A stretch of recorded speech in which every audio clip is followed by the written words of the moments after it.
like to call the City of Apache Junction City Council meeting to order for the July 16th, 2024 to order, and ask everyone to put their cell phones on silent. The invocation will be led by Councilman Heck, and the pledge by Vice Mayor Schroeder.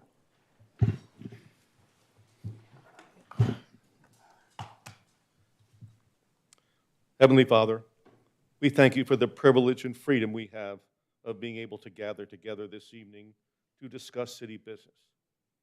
We ask that you give the staff and council wisdom and clarity in their decision-making.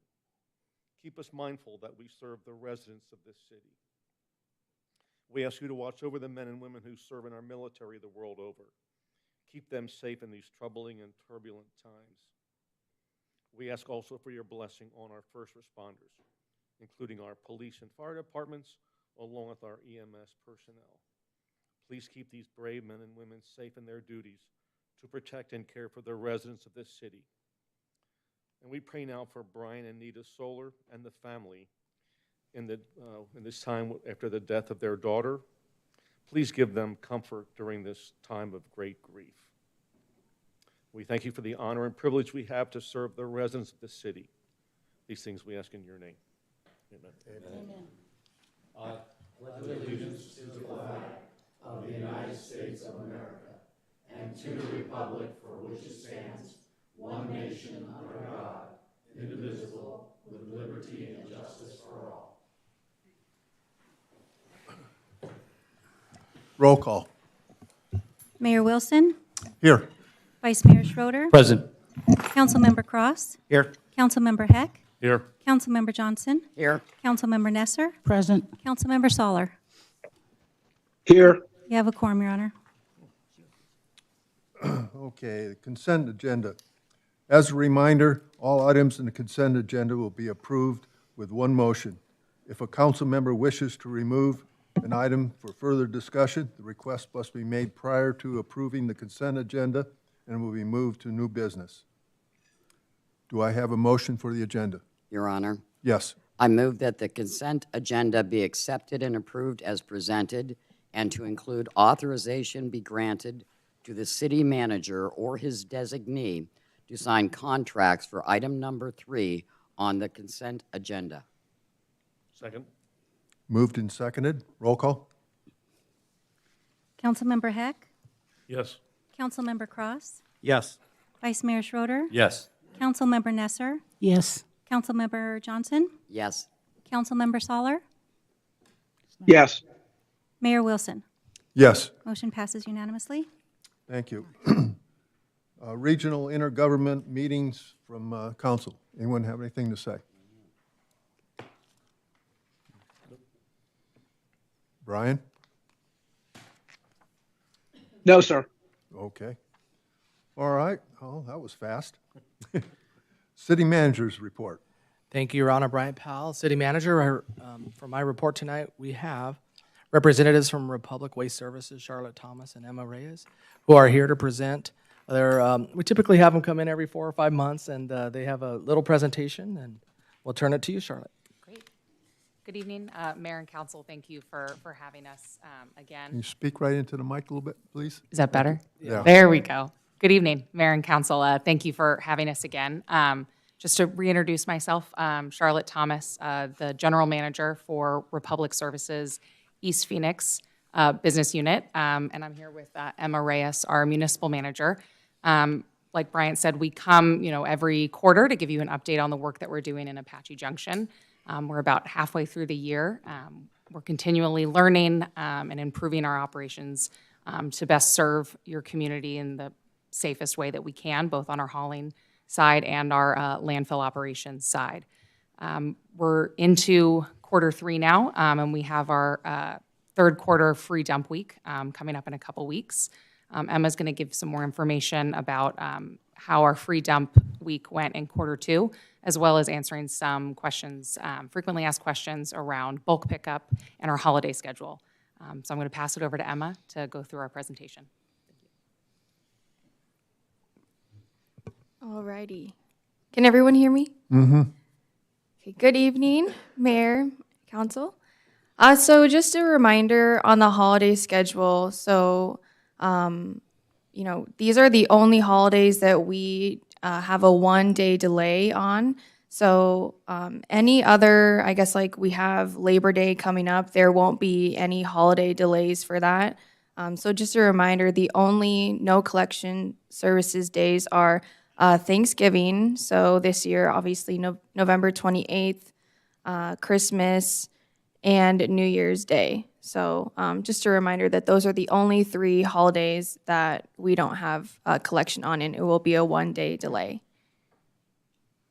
And then for Free Dump Week, the next ones that we have coming up is August 5th through the 10th, and then November 4th and 9th. So we already had 2. And the results from those for Q1 this year was 5.51 tons. And then we had 97 tickets or 97 people take advantage of Free Dump Week. And they had an average ton per haul of 0.53 tons. And then for Q2, there was 87.73 tons, 93 tickets, 93 people showed up for Free Dump Week. And the average ton was about 0.94 tons per haul in their pickup trucks or trailers. So just as a reminder, bulk service, we really want to keep the bulk pile to about 6 feet by 6 feet by 6 feet. And we've been seeing quite large bulk service piles out in the streets. And we just want to make a reminder of, it needs to be, 6 feet in depth altogether. Just as a reminder, again, so loose grass, leaves, weeds, and twigs, we're trying to really achieve, less than about 10 minutes to pick up the total bulk pile.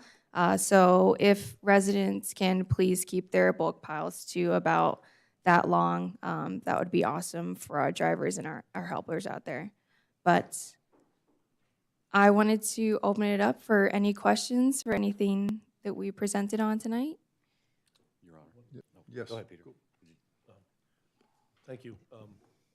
And Charlotte, I'm on the board of the Apache Junction Community Development Corporation, and I wanted to thank you and Republic Services for donating the roll-off dumpsters that you do.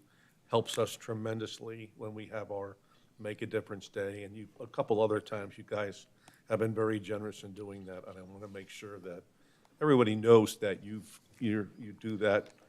That's free to us, and yet you help us substantially in that, particularly on that Make a Difference Day. So I thank you very, very much for that. Yeah, absolutely. Emma, I got you here. I got to put your feet to the fire a little bit. We occasionally get complaints about the service, and I'm imagining you guys do too. If we get them, I'm quite sure they came to you also. Have these things, are these easily resolved, or are you taking measures to kind of fix the particular type of complaints that you might get? Yeah, I'm happy to take this. Yes, we do get a lot of the complaints, and we work very well with the city manager's office to get ahead of complaints that we might have. There's always room to improve our process. We have a process when there is a missed pickup or maybe a contaminated load of recycling or a bulky item that does not comply with what we need, for example, unbound tree clippings. And our process is very rigorous, and sometimes there's human error. Sometimes a driver doesn't take a picture. Sometimes a customer service representative does not properly track a missed pickup. So that's just an opportunity for us to coach and train. We have continuous coaching conversations with our drivers, whether it's a missed bulk picture or a can falls in a hopper, how they need to properly notate that and get it to our supervisors as quickly as possible. And again, we have that same coaching feedback loop with our customer service reps. And like I said, we're always taking that feedback and improving where we can. Are you guys getting up to speed on your drivers? I know there was a little while back, there was an issue with drivers. Yes, we are fully staffed with our drivers. Our residential team is actually, I believe, at a plus one, which is great because that means we can train our drivers. We have a handful of drivers who've been with us for quite a long time who are thinking about retirement, that next phase of their life and their career. So we're really building our bench strength and getting these younger drivers trained on the specifics of what that route looks like. Okay, so at the end, I think you guys are a great partner with Apache Junction, and I think you guys are doing a fantastic job. Thank you. Thank you. We've had some discussions, and it'd be nice to hear it from you guys. Some of our constituents seem to see or think that the trash truck is coming down on a Monday and picking up the regular waste, and the very next day the exact same truck is coming through and using the same truck and picking up the recycles. How is that done, and where does the recycles go and where does the trash go? That's a great question. Thank you for that. So we do sometimes use our trucks for different lines. Sometimes it's bulk, sometimes it's MSW, sometimes it's recycle. All of those loads go to the correct place. So all of the MSW from Apache Junction goes to the Apache Junction landfill, and all of the recycling volume goes to our river recycling facility right over in the Salt River Indian Reservation. So sometimes it looks like the same, it might be the same truck on a different day, but the loads are completely separated. Sure. Thank you. Yeah. One other thing. I asked this, I believe, the last time. What is the possibility of starting some plant growth on the slopes of the landfill to help get it blending in with the desert environment? Yep, and thank you for that question again. We'll start talking about what the long-term plan is for the landfill as we get closer to the planned closure date, and how we want to move forward from there. But we'll continue our conversations with the city manager's office and with the elected officials as well about what that long-term plan is. Okay, thank you. Anyone else? Thank you. Thank Thanks for the update. Thank you. Thank you for coming in, and thanks.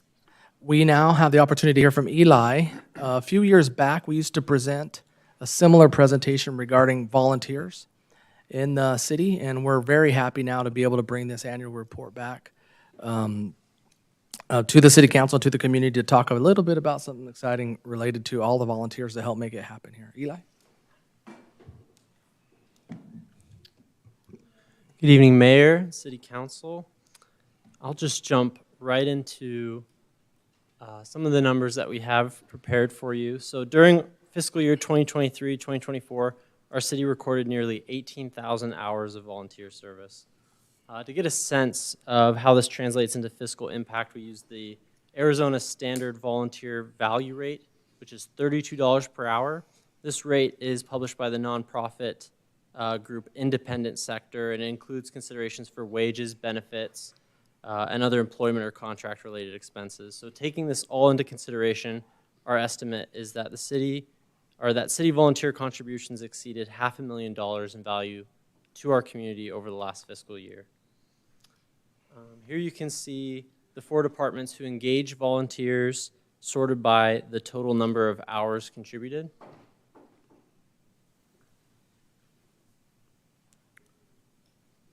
We want to talk a little bit about how the value of civic volunteerism extends beyond just the savings to the city and the value we get fiscally. Volunteers are essential in keeping Apache Junction vibrant and engaged. Their contributions range from supporting law enforcement as auxiliary officers and cadets, mentoring youth, running engaging library programs, coaching youth sports, bolstering special events, cleaning our desert, and taking care of animals at our shelter. Our volunteers bridge service gaps, strengthen social cohesion, and are the drivers behind Apache Junction's strong sense of community spirit. Just want to close by saying if any of the volunteer roles highlighted tonight have interested anyone watching this, feel free to reach out to our office, city manager's office, and we can help you get connected. You can also visit our jobs portal at governmentjobs.com/careers/Apache Junction AZ to see where we're putting out feelers to get help. I look forward to coming back next year and delivering a similar report on our volunteer contributions, and I'm open now to any questions. Any questions? Yes. I do. So Eli, just a quick question, and this is, it's personal, so I'll admit that going in. With the AJ Mounted Rangers, we volunteer a lot for city events. Are those hours logged into the Parks and Rec, do you know? I'd have to go into the, We have Liz. They are, okay, I just want to make sure that that those hours are credited as volunteers, so. Okay, Thanks, Liz. Thank you, Liz. Thank you, okay. Anyone else? Thank you. Thanks, Eli, and thank you to all our volunteers. We cannot get as much as we can accomplished in 18,000 partnership with hours. our community. Yep, That's it's huge. amazing. Yeah, it's It's a significant. lot of hours, Significant dollars, a lot of volunteers. I'll thank all of you for coming and helping out and giving them support as well, and helping them, connect. And again, we're always looking for volunteers. And some of you have done many, many hours and many, many years. So that concludes my report tonight, Your Honor. Thank you. Thank you. I think we're really blessed to have that. Yeah. As a community, we're really, really blessed to have that. Absolutely correct. Anything from current events? We have nothing tonight on the current events, Okay. Mr. Mayor. Yep. All right. Old business. Continued discussion and possible consideration of award of contract for sport field lighting retrofit projects. Liz.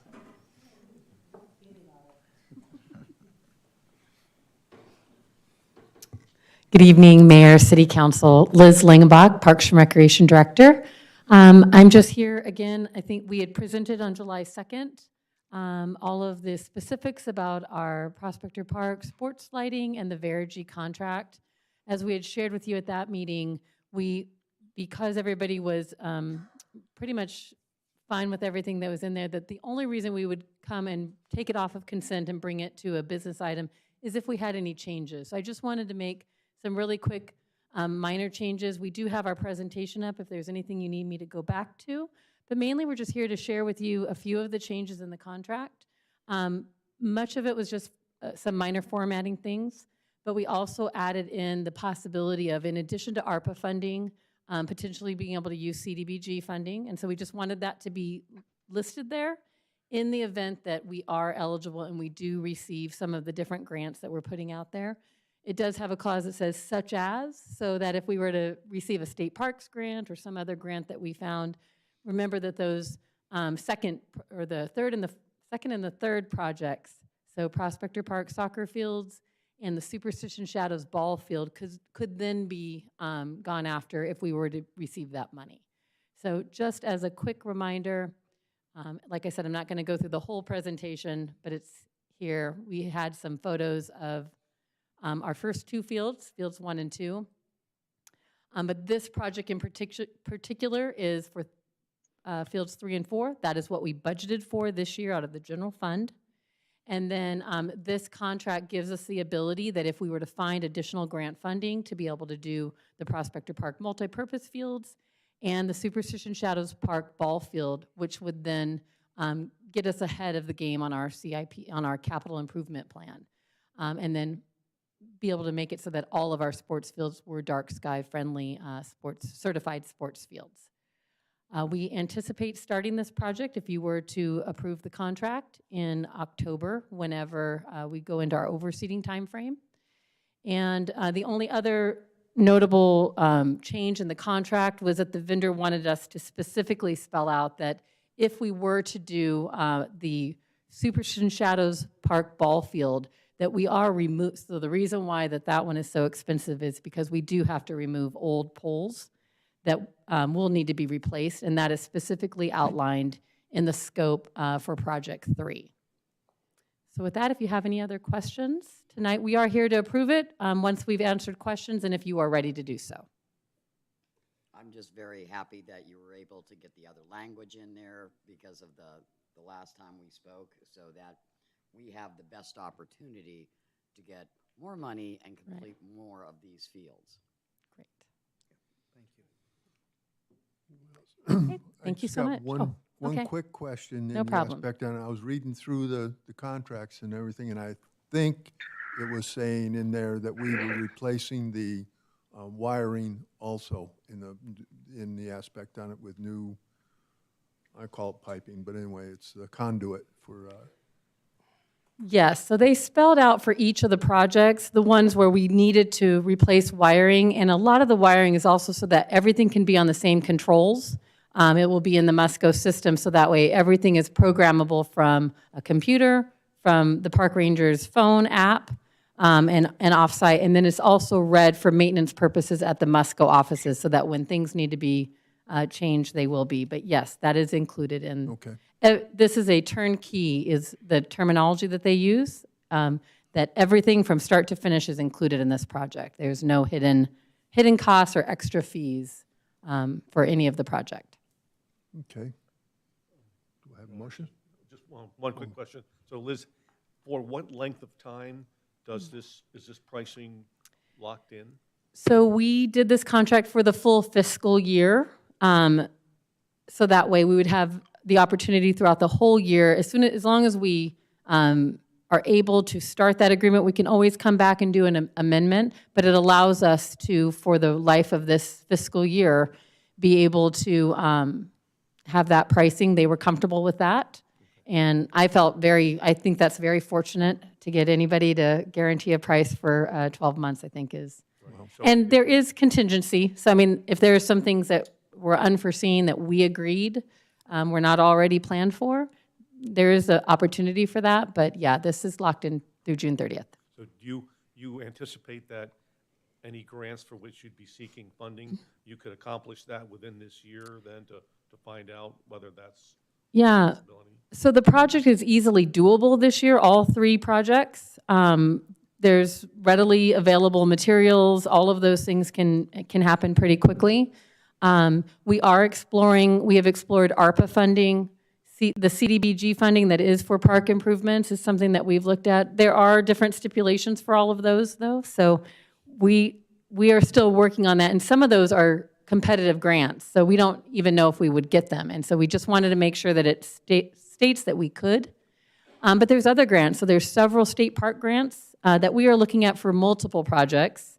And, as a city, we would determine, if this is one of those, if this is something we could move ahead with, but we would have to find that extra the funding beyond what we budgeted for in order to be able to do that. We also considered some of the Indian grants too?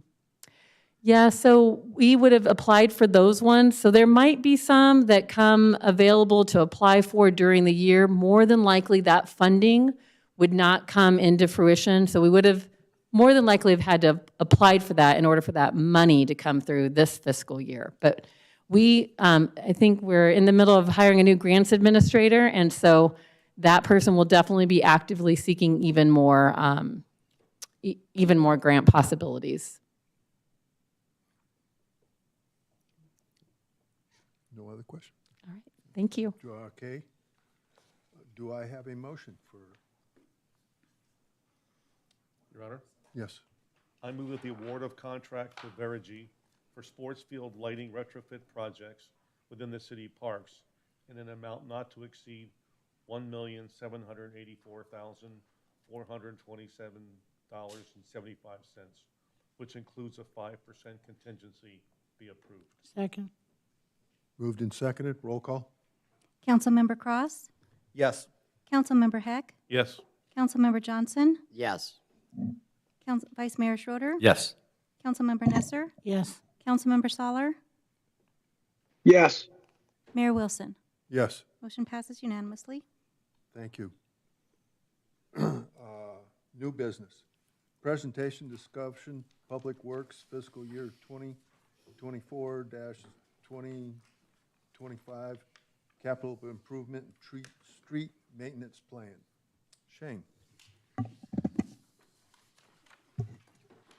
Good evening, Mayor, Council members. Shane Kiesel, your Public Works Manager. So I'm excited here to talk tonight about this fiscal year. This fiscal year we just began with our capital improvement plans, which includes what we call our street maintenance capital projects as well. So this is an opportunity to have staff present, but then also any questions that you might have, get some information.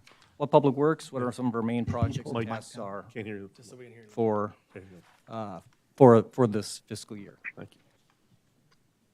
All right, get into the controls, moving forward. So starting out with capital improvement, of course, capital improvement is a very important aspect of that is maintenance. Of course, it's nice to take on new projects, buy a new thing, or get new things in, but it's very important that you maintain it. And in our street facilities out there is the largest investment of the city, thus warranting a lot when it comes to our maintenance. So we'll go through a quick overview on how we rate our inventory of streets, those key performance indicators that we look for when it comes to the performance conditions of our streets, and then also move then into what are some of those newer projects, including some of the designs that we're looking at in this fiscal year. And with those projects, we'll talk about some of those timeframes too, ideas of when these projects will occur. I usually always give my famous disclaimer that these are just public works plans. There's a lot of unforeseens that happen, so oftentimes some of these, couple of these projects each year sometimes get pushed beyond those timeframes or from one fiscal year to the next, depending on what those unforeseens, those conflicts are with these projects. So I usually just say that, so if you're talking with residents, again, these are plans, so they sometimes need to be flexible in those aspects. So when we talk about streets, we use remaining service life numbering system, and the numbers from 0 to 20. I gave a little exhibit illustration with those photographs there. This is a picture of Lost Dutchman looking towards our grand Superstition Mountain in the background. Over the last several years, we've been doing multiple phases for the reconstruction of Lost Dutchman. So the picture on the left there, you can see is a RSL of 0. So essentially, if a street has a rating of 0, its life is gone. Usually, it could be a 30, 40-year-old street. It's needing a reconstruction of the pavement, but then also the base. If a street is rated as a RSL of 20, that means it's usually brand spanking new. So you can see there after we paved Lost Dutchman there, within the last year or two, you can see we added those bike lanes.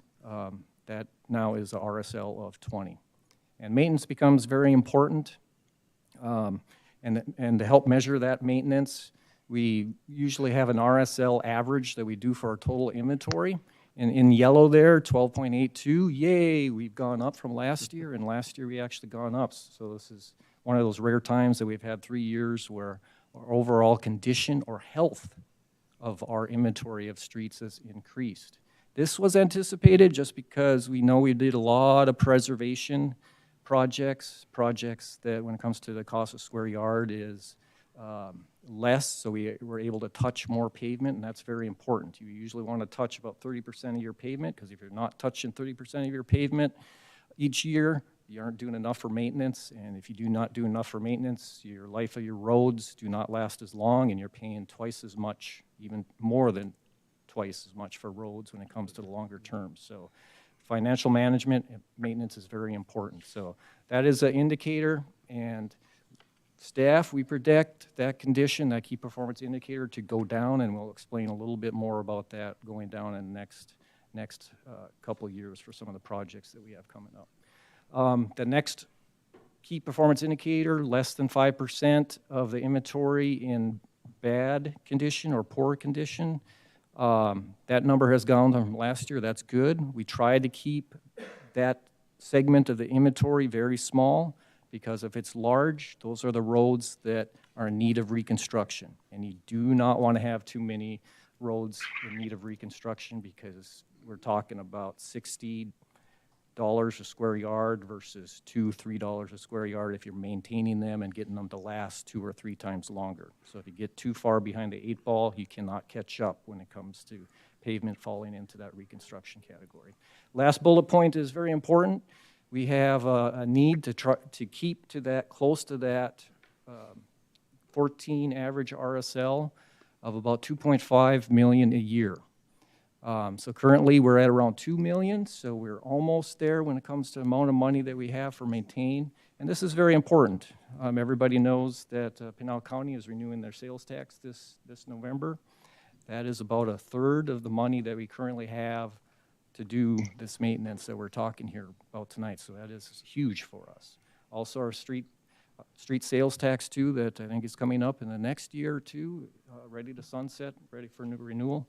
Again, that adds about another 1.8 million to a lot of the preservation maintenance projects that we do, which is very important to our roads. And like I said, keeping this maintenance up for the inventory of streets that we do have. I gave you all a larger hard copy map of this, so I know you can't read this on the slides. And the hard copy you can if you're interested in those streets. The main thing I want to point out with this map is it's colorful. As I mentioned earlier in the presentation, it's important to hit about 30% of our total inventory of square yardage for streets. So we are doing that, and we're planning to do that this next year, which is a good sign. So I kidded with some of you when I was handing that map out. I like maps, especially when they're colorful, and I mean that. It's colorful. It's showing that we're going to get these projects done, and we're hitting the asphalt, the pavements that we need to get done. Also on there, it's not just some of those street projects. When we start taking a look at those projects, some of those circles that you see on there, that'll be some of those drainage projects too that we're looking to get done in this next fiscal year too, along with a lot of the street projects that we have identified for the year. All right, just diving into some of the specific projects. Street maintenance are one of our biggest categories, and probably most important categories is preservation maintenance. This is where you oftentimes hear a lot of public works, street folks say, keeping the good roads good. A lot of residents don't understand, hey, why are you spending so much money? That road was in good shape. There's other roads that are in a lot worse condition than that. Well, this is where it really matters, is doing the right treatments at the right time, and oftentimes that is when good roads are in that good shape yet that could benefit from like a slurry seal or a fog seal to keep them going. Because when you do the right treatment at the right time, again, you extend double the life of a road, but you need to do those interventions, those treatments and preservation treatments at those times. So we do have a healthy outlook for performing crack sealing again this fall, this winter. That's often done majority by our in-house staff. However, we do contract out some of the crack seal. Also, we do have some fog seal that we're going to try to target this fall to do, and a lot of those on our arterial roads that we've have paved within the last year or two. Also, we have a good healthy mix of slurry seal this next spring, 2025, and that's going to be a mix of residential and arterial roads as well. And then chip seal, another project that we've often done in-house with our in-house staff, and we do have some more of those rural roads that we save for our chip seal in the spring of 2025. Our next category, the second of three, when it comes to street maintenance, rehabilitation, that's oftentimes an overlay or an inlay where you actually put a layer of new asphalt over existing asphalt, meaning usually it's the asphalt that's distressed, not necessarily any base problems. We do have a lot of rehabilitation overlays, inlays planned for the next 3 or 4 years. We have a small subdivision, Apache Hove subdivision, which is just east of, south of Apache Trail, north of Broadway. I'm forgetting the other side street. It's, you can see it on the map. You'll see it on my map in the middle of the sheet there, and it should be in blue. But Apache Hove is a small area there just south of the trail and north of Broadway. And one thing is I want to highlight Broadway Avenue. That's a multi-lane, 5-lane road. So you can see Broadway right now, if you drive it, it's getting to be in tough shape. We've done as many of the interventions as we can with slurry seals, fog seals. Over the years, we're getting to the point it needs rehabilitation. So Broadway is just the first of our larger major arterials that we have. So this would be extending from Meridian to Idaho, a portion of North Ironwood. So if you look at your map too, we have a portion of North Ironwood. And then next year, we're looking to do the same thing for Superstition Boulevard. And when we're talking about 5 lanes, 2 miles, that's about $2 million. So as I just said, SST brings in 1.8. Just one of these projects itself takes a lot of the money that we have. So in the next few years, we'll be doing probably less preservation maintenance, less reconstruction, focusing on rehabilitation. The cost per square yard is quite a bit more than preservation maintenance, so we're going to be hitting less pavement than we do. Like I said, the key number is 30% of the pavement. We'll be hitting less of that, so we do possibly anticipate our condition of our pavement going down, but not far enough down where we get complaints. Our golden number for our pavements is to keep the average RSL above that 11 mark. When we get to 11, we get a lot of complaints. You guys get a lot of complaints with pavement, so we try to keep our average above that RSL of 11, and right now we're sitting pretty good at that 12.8-ish number. All right, last category when it comes to street maintenance is reconstruction. We have one more phase for the Lost Dutchman, and that's from Ironwood to Meridian out there. And then we do have a portion, southern portion of Haven Hollow, which is a subdivision just west of Delaware, south of Superstition, north of Apache Trail. Haven Hollow, those roads have been under construction in phases here for the last half a dozen years, so this will be the last phase finally for those residents that have been patient with us for that Haven Hollow area to get their roads reconstructed. All right, we're moving into the new construction. We have a pretty good, healthy list. You can see a lot of CIP projects lining up for late 2024. Public Works is going to be, I think, very busy here this next year with a lot of our CIPs and street maintenance CIP projects that we have going on. You can see, and I know we've had other staff talking to you about some of these projects in the past with some of the IGAs that we need to have in place with ADOT related to some of these projects that are grant funded related. So that is Winchester Storm Drain Extension. So that would be from Southern to 29th Avenue. Hopefully it'll be taking care of that ditch too that's been a maintenance challenge to deal with. So this will have a lot of great benefits with safety undergrounding those flows, but then also with maintenance when it comes to maintaining open channels that currently exist along Winchester. Then we have Delaware Drive improvement, and this is another big one. We have that big open channel called the Delaware Ditch, we call it. So this project is an effort to underground that channel. Again, add some widening, also add some multimodal lanes, additional lanes for traffic, but then also other pedestrian bicycle travel areas as well along that stretch. So excited about that because that will have significant impact too for our maintenance and those costs related to that. Then we have the South Ironwood Drive shoulder widening.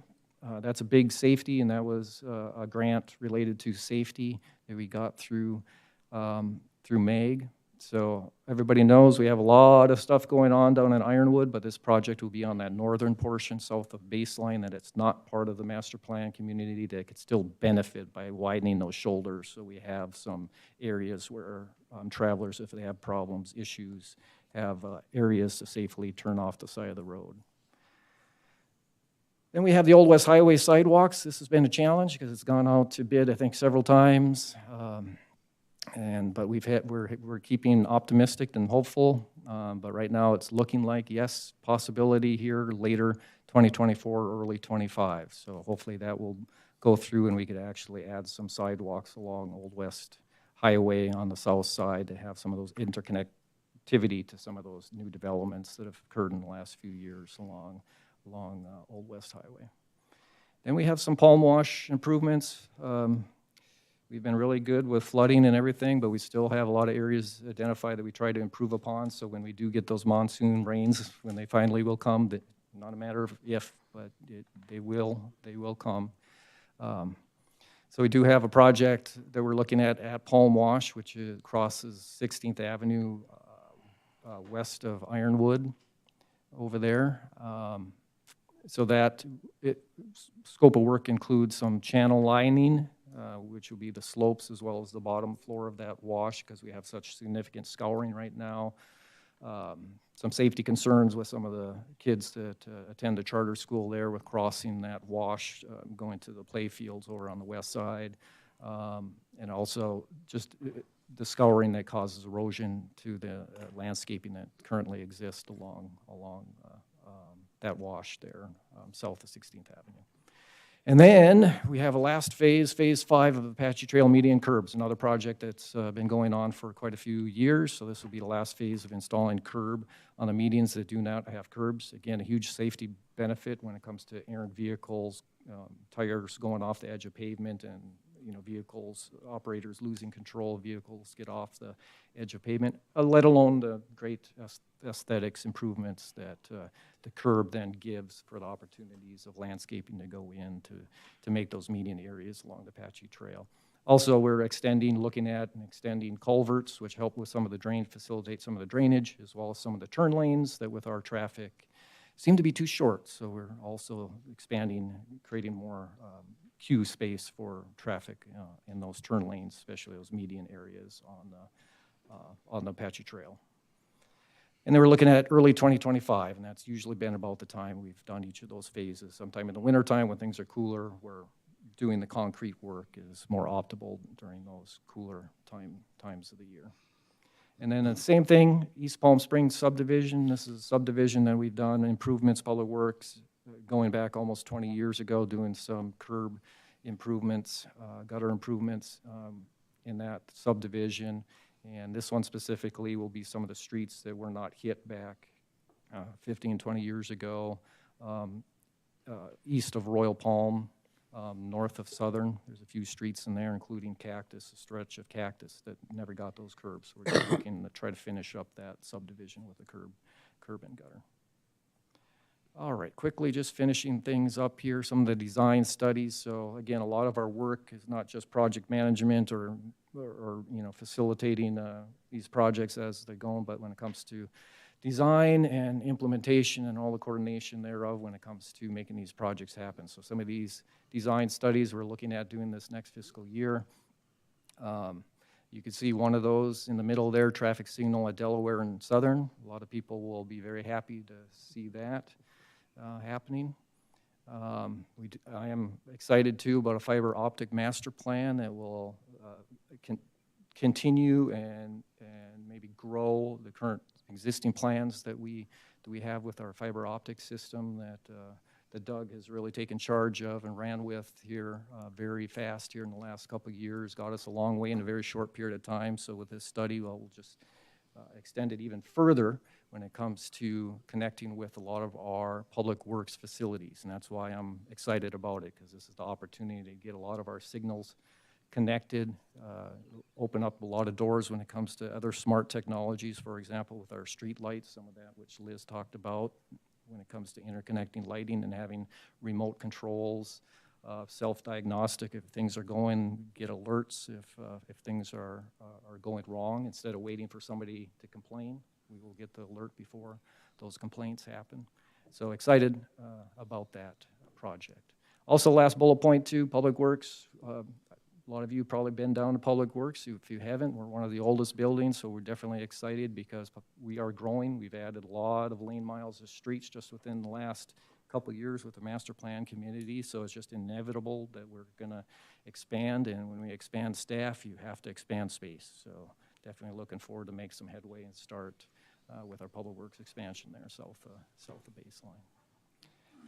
All right, I talked a lot there and raced through a lot. I'll just open it up for any questions, and I thank you for giving us the opportunity to speak to you tonight about these projects and plans. Yes. I don't have so much of a question for you because you've done such a great job on giving us this information. But I do have a question for our city manager. Okay, and that is because this is such in-depth, and regardless of how pretty this is in color, even with the magnifying glass, this is really tough. When we get such good presentations like this, I would really like to get this in an email where I can blow it up and look at it, because I'm not going to be able to remember where those different areas are going to start, and our citizens are going to ask, and I'd like to have something to reference back to for those dates and times. Yep, that's Your an Honor. easy ask. I concur with that big time. And just remember the disclaimer that I said. I've been challenged in the past giving information that ended up, oh, you said it was going to get done and it didn't. So again, these are plans, sometimes changes, and usually my practice has always been we try to usually supply city manager's office for a weekly report. So if some of these projects are delayed or delayed to another fiscal year, we try to communicate that. So you I'm guys- pretty sure that anybody on council would have a disclaimer when they pass that along to our citizens as well. We just want to have a better ballpark and have this in our back pocket because we can't carry you with us. I'll be happy to join you whenever I can. Yeah, I remember one year we had washed out road, and one of the questions was, why isn't the city out there right now fixing the road? And I said, well, we don't have the equipment. Well, why, what do you mean you don't have the equipment? Well, we don't have that heavy equipment in that aspect to be able to turn around and remove that section that's been washed out, to repair it, and then everything. And they said, well, why didn't the city buy them? And I said, so you want me to buy equipment and let it set for maybe using sometime in a year, 2 years, or 3 years? All of a sudden he says, oh, you don't use it every day. No, we don't. So sometimes we have to go out, and I understand it in the aspects on it, and just sometimes we have to be a little proactive in our responses back to the public as well. Yes.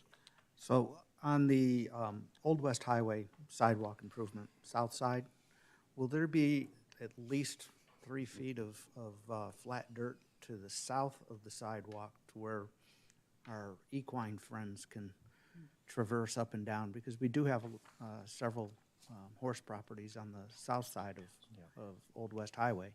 It'd be nice that they have a decent path that they can utilize. Yep, that's a good question. Thank you for that question.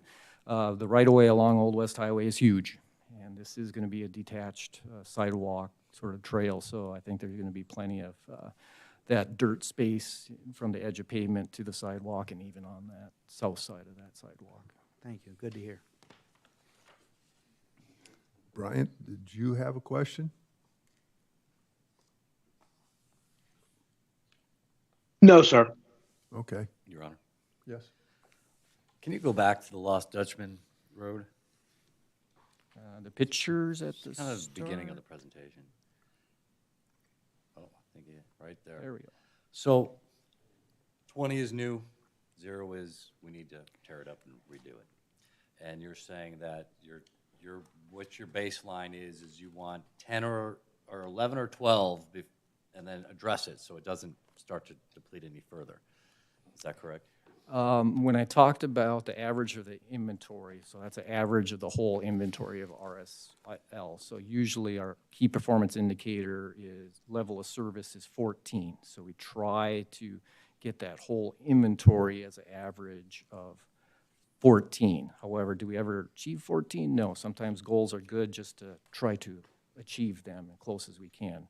And we're doing good. We're at that, like I said, 12.8 for a total of inventory.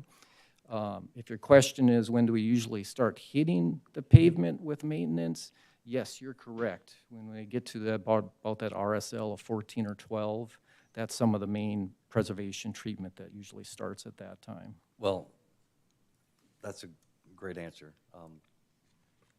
It wasn't my question, but I was getting ready to ask it. So this road right here, I've driven down this road, and you know, you look at this road and you look at the horizon, it's a priceless view. And people coming through our town, heading east, they get on that road. It also leads to the rodeo grounds. Now, this is just an opinion. I would like to see that road not even fall below a 15. Always keep that pristine, that particular road, because it's more than just a road in a way, because it's literally, you drive down, it's an experience when you drive down that road, because you've got that mountain coming right up on you. You end up you've got the park right there, you've got the rodeo grounds right there. So if there's any way, and again, this is just my personal opinion, that you take that road in particular and say, let's not let that thing get under 15. And your personal preference is usually our practice, because if you look at our spending, majority of our spending goes towards the arterials, because we recognize those arterials are, like Bryant likes to There are say, economic development drivers. They're our With a city lifeblood. that doesn't have a property tax, it's absolutely essential that our arterials are given the, most priority. And I'll also tackle this with the other realities out there that we're facing as a county. So if we look at the entire HERF fund, it's about $8.5 million a year to help us do this. Some years we spend less, some years we spend more. Recognizing in November, the county and cities are voting for or have an opportunity to vote on a proposition called Proposition 486. Of that 8.5 million, Shane, it's about 3.8 million? Yep, over 3 million of that comes from the Pinal County sales tax each year. I want to make the connection between how we're able to do this in a major scope, because of 8.5 million, you lose 3.8 million a year for 20 years. It's going to be very difficult for staff.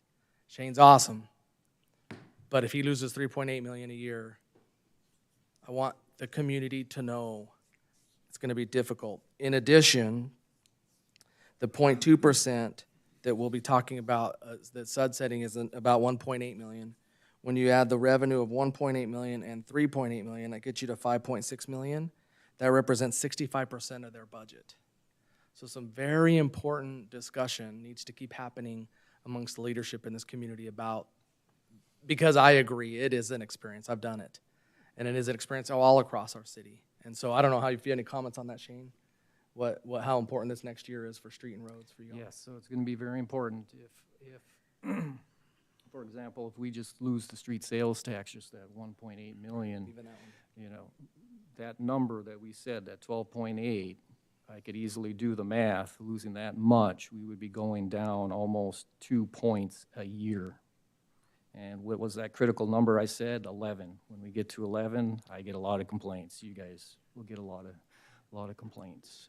So it's good to be proactive in what could be happening, but I feel like this community, they're going to pass this.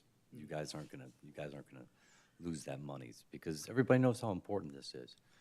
They know it's just not your atypical, we're going to throw a tax on you for the fun of it. This is something that has been in place for a very long time, and you're getting results from this tax. And I feel like the people of this city realize that. And I really do feel like you're going to get your money.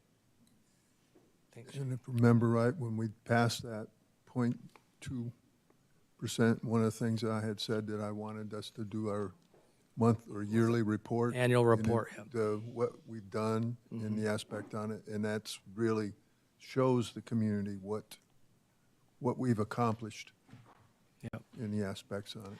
Yeah, it's a huge help, isn't it? Or has been to help. I remember it's like $18 million, and I know we still have a chunk to go, but it's really helped. It has really helped. Yep. Thank you, Shane. Thank you. Thanks. Okay. Get right into my notes here.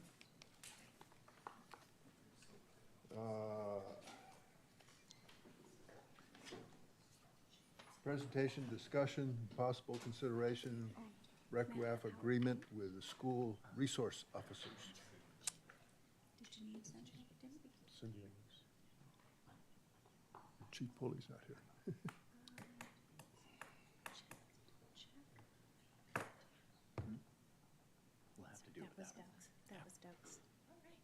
Hello, Mayor, City Council. Cindy Ewer, Commander here at the Police Department, overseeing our CID area and SRO program. As promised, I'm back to seek your approval for another SRO position at Imagine Prep Superstition, LLC, that's been funded by the Department of Education for $139,000 for benefits and salary for another officer. Right now, we've got 5 SROs in the city. This will add a 6th SRO position to Imagine Prep, which is a high school between 6th and 12th grade, approximately 430 students. So one of the first things when I got here back in November was to start this SRO program, and Imagine Prep was one of the very first schools that we visited that was really interested in having a officer stationed there. So right now we have Officer Monique Grijalva, who's willing to go to that school. She's currently a softball coach with them already, so she's already familiar with the administration and the school and the students that go there. And that primary response is going to be to limit threats, any threats that come on campus. We'll have an officer that's already there, and also provide law-related education, some minor enforcement, but also relationship building, and also working with the school on some issues that they have there. With it being a 6th through 12th grade right now, it's a school that does have calls for service that we are working through. So I think having this extra body over there automatically provides that immediate response that they'll have a relationship with this officer. So this service agreement is for 5 years. Every year will come up and we will decide to renew it or not renew it, but it is a 5-year agreement. So we're seeking approval for your support on that. Anyone else? Cindy, first I want to applaud you for your efforts to increase the number of SROs. Some of my worst nightmares are incidents occurring in our school campuses without an SRO. So thank you for that. Yeah. I do have a question. Looking at the agreement, it talks about Imagine Prep being eligible, meeting some eligibility criteria. Do you know what that is? I mean, how do you define that criteria? So the way that the grant funding works is that the school specifically applies for the grant. And then while they're in the process of that grant response, we work in collaboration to ensure that we have the commitment between our department and theirs to actually put a body in that school before they apply for that grant. So when it comes to eligibility, because it's a charter school, it's not a government, which is why it's a service agreement and not an IGA, which I thank the city attorney for working through some of that with me.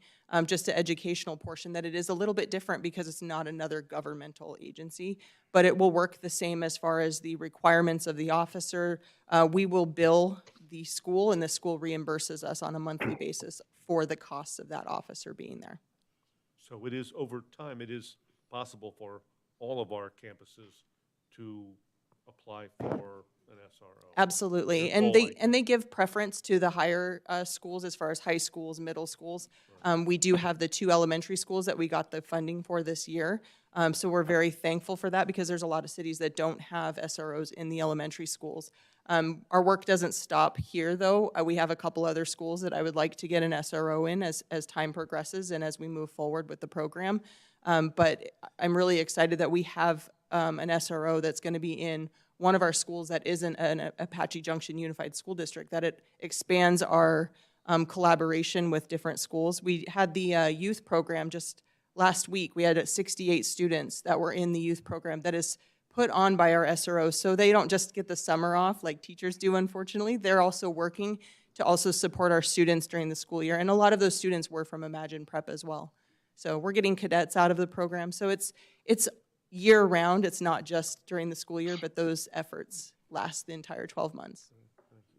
Just one last question, and this is a little off the path here a little.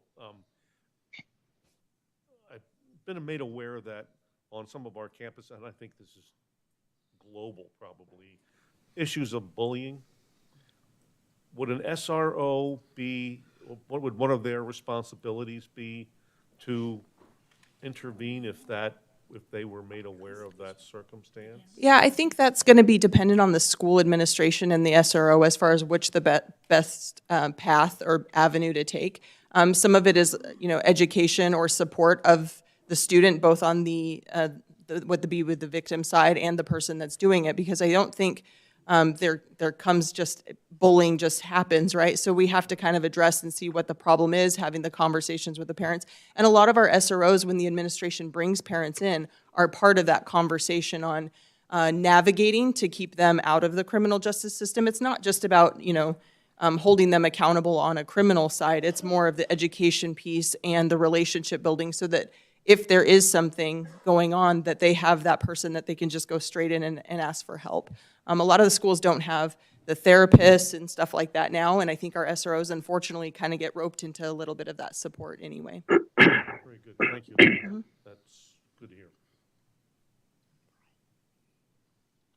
Brian, you have something to say?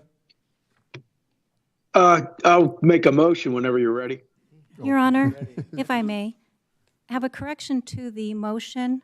I'm looking at the contract, and it would be retroactive to June 13th, whereas the motion, I believe, says July 15th. That's right. Okay. So the contract currently says June 13th.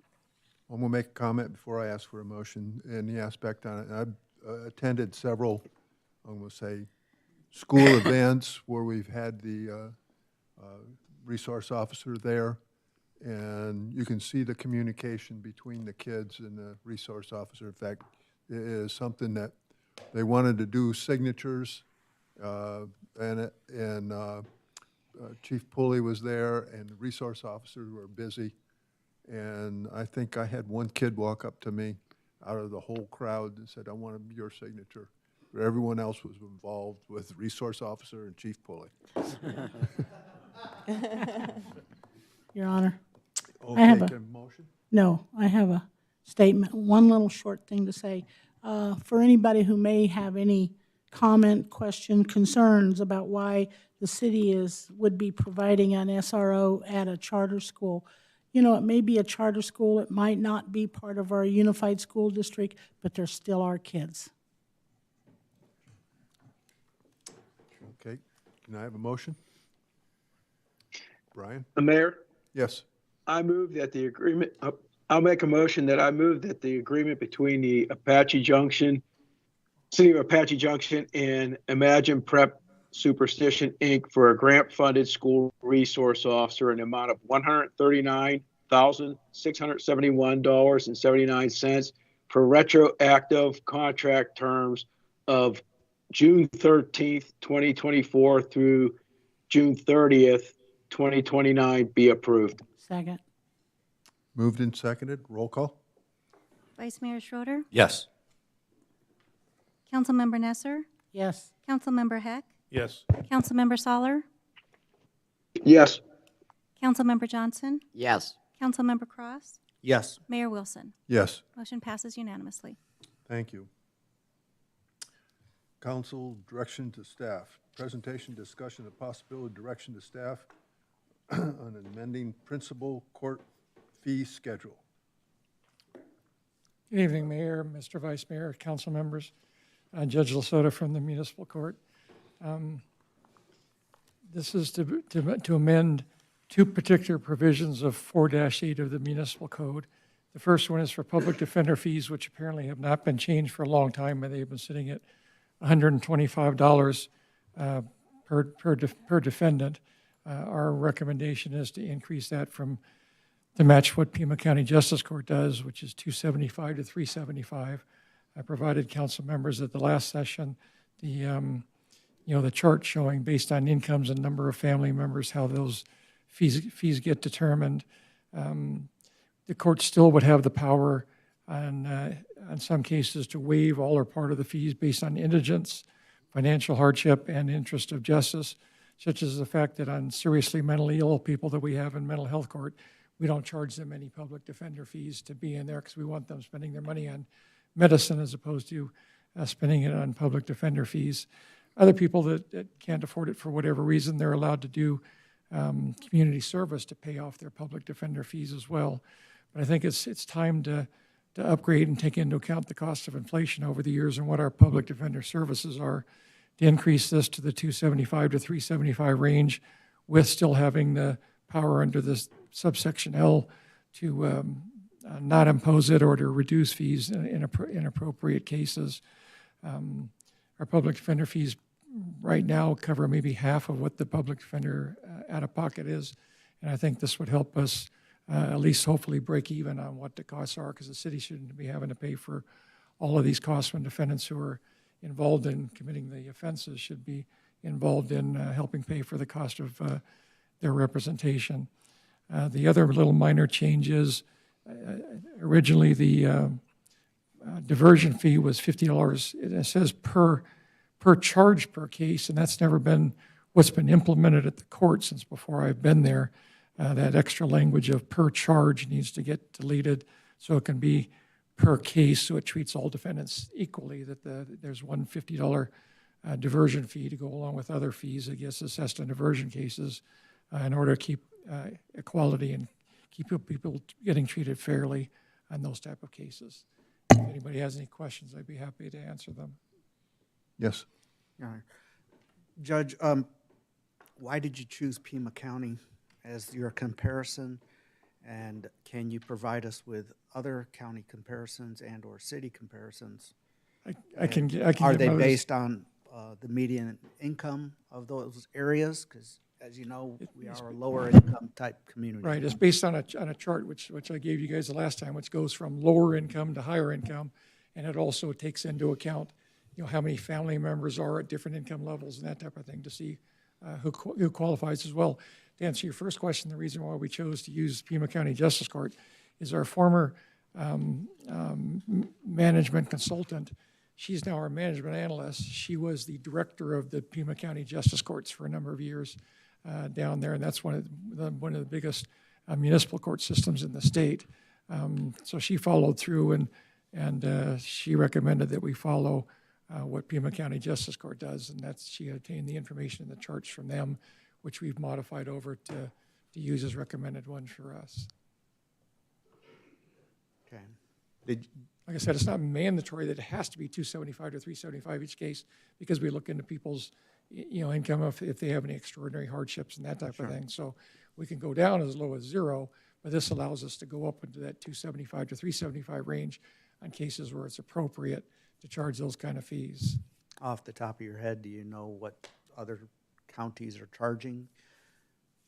It's my understanding it's in approximately this range, and some of them have it to where the court can decide whatever it is, and they can take into account the number of hours that were spent at the end of a case, and there can be much higher fees. Some of them have it to where it's like no more than $500. There's different ones in different courts throughout the state, so you're going to see a wide mix of anything throughout the state. But we looked at what Pima County did, and that takes into account people's incomes and number of family members and that type of thing. And as a practical matter, 275 to 375, that's the cost of 1 hour of an attorney's time on most of these attorneys nowadays on what they charge for criminal cases to come into these courts. A lot of them are charging $400, $450 an hour on things. So, the 275 to 375 is basically what it would cost an hour if they hired a private attorney, and they're not going to be able to get an attorney for 1 hour to handle their cases. They get charged thousands of dollars to handle their cases. So this is more than fair to defendants as well. Okay. Thank you. Yes. Okay. First Judge, I do agree. I think we need to adjust those fees. Certainly, that makes sense. I do have a question. So Sure. If a defendant claims financial hardship, how does a court go about substantiating that the defendant does in fact have a financial hardship or they're indigent? I mean, if I just say, I can't afford that?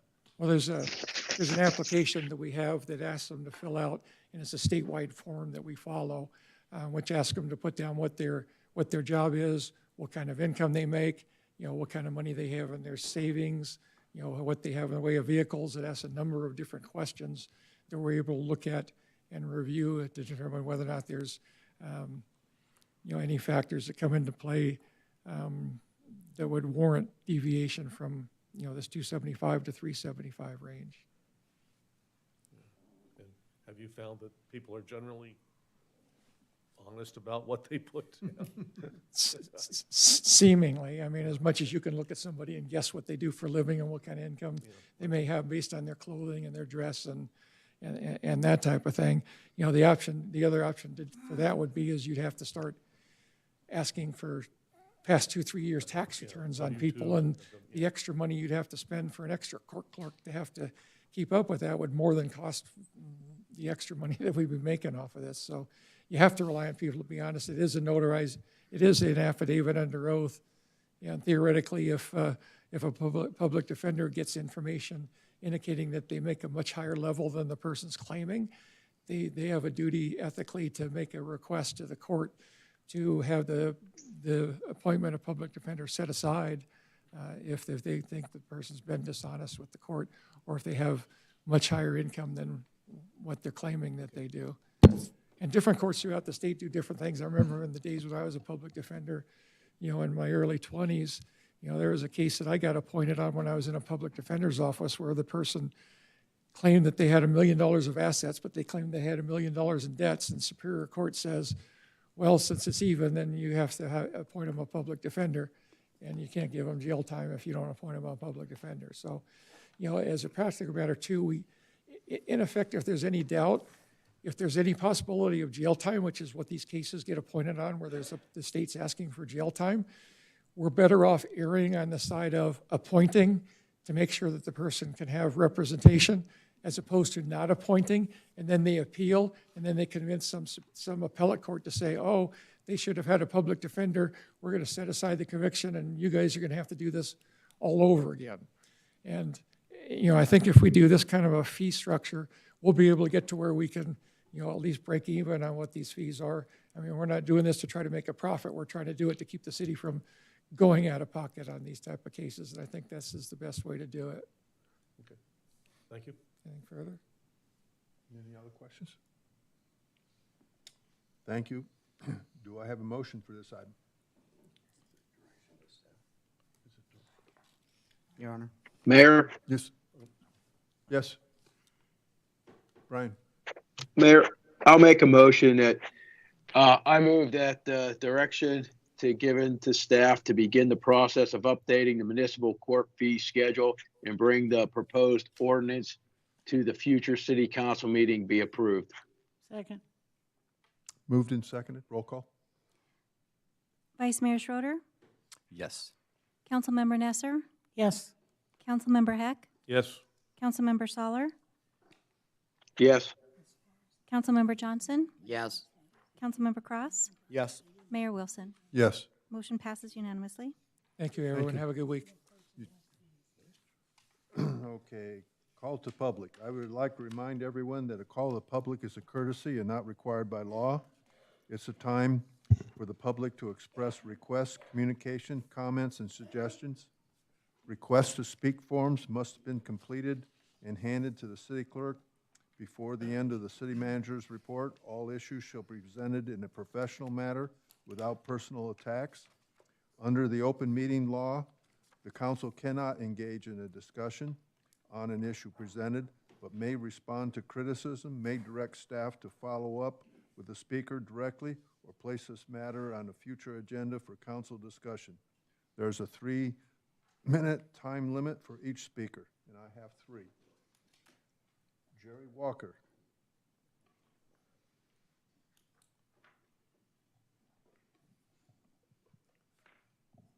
Thank you, Mr. Mayor, City Council, and all of my dear friends here. Thank you for allowing me to make the comment that I need to. I have a medical condition that requires me to have a full restroom facility in my office space. The Veterans Administration is paying 100% of the cost of it, and all I need is permission for a modification in the city ordinance that will allow me to have that facility in that particular building. That's all I really wanted to say. Councilmember Schroeder asked me to come here and speak to you tonight about it, and so here I am. Can you give him your address as well? I forgot. Oh, yes. My address, I reside at 1829 West 14th Avenue here in the city. Okay, thank you. Donna Carr?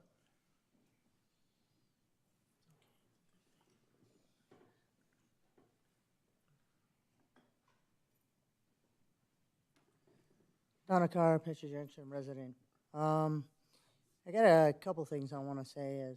One is that I heard during the debate that we're still moving forward with the whole water thing, and I'm still opposed to using reclaimed water until we have the technology to get rid of the chemicals, the forever chemicals, the medications, and the diseases. And also, I'm bringing up the fact that I don't know if when I brought up about the cancer-causing agents over on Meridian and Guadalupe, if you ever informed D.R. Horton so he could inform people when they buy a house over in that area that the cancer-causing agents are 3% above EPA standards. One of the other things I'm bringing up is I feel that the city should not be making shyster moves when it comes to the citizens of Apache Junction. I think that when it benefits you guys, then it's okay, but I don't think it's right. And if you need to talk to me after the meeting, I'll be more than happy to talk to you because I'm not allowed to bring up names. Thanks.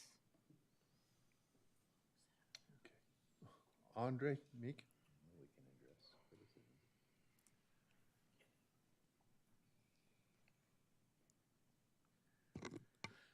Good evening, Andre Meek, 1327 South Bel Air here in AJ. Mr. Mayor, Council. Number one, I want to thank the participants of the meet and greet that we had last week for people that are running for office for council here and mayor. Glad to hear what they had to say. I'm glad that they came out. There's a couple glaring omissions of the people that should have been there that were very vocal elsewhere, but didn't show up for what should have been where they should have been there to voice those stands that they have. Also on the SROs, glad to hear that you're adding one for Imagine. My belief is that every school just has one, period, and they opt out if they don't want one. And because, kids' safety, there's nobody that can protect them, unless you have an officer there, because no one else is allowed to be equipped on campus anywhere that could, stop a bad situation. And I'm just glad to see it, but I'd really like to see it grow from there.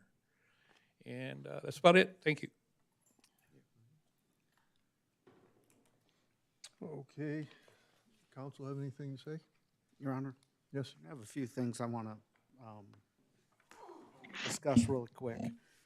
And asked a while back about possibly having a retreat this year. I would like to know if we could have one. It's in the works, yeah, we're working on it. I know. Okay. It's not on the agenda, so you can't really bring that up. Can't bring that up. Nope. So It's can in we- the work. So can we bring that up to have it put on a future agenda, is what I'm asking. Addressing the call of the public issue. We have it on the agenda to do, Okay. but we could bring it up too. Addressing the call of the public is what we're doing right now. Okay. Your Honor, can we have, regarding the first Jerry Walker, he had tried to explain that to me in the beginning, and he didn't seem to cover as much as I thought. Can we maybe have Rudy reach out to him? Yes, they've been working with him, and I think the reason he's here is because it hasn't been able to come to resolution. We can give you a summary of what we've been working through with Mr. Walker. Okay, all right, thank you. Mayor, Yes. that would be my question to city manager too. I asked Mr. Walker to come to the council meeting so we could give direction to the city staff to work with him.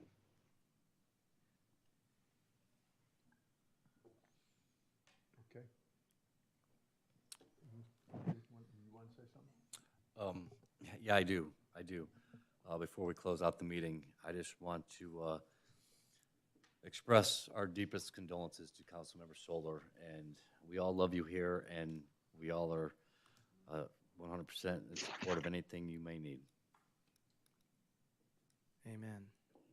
Thank you. Mayor, Yes. personal privilege.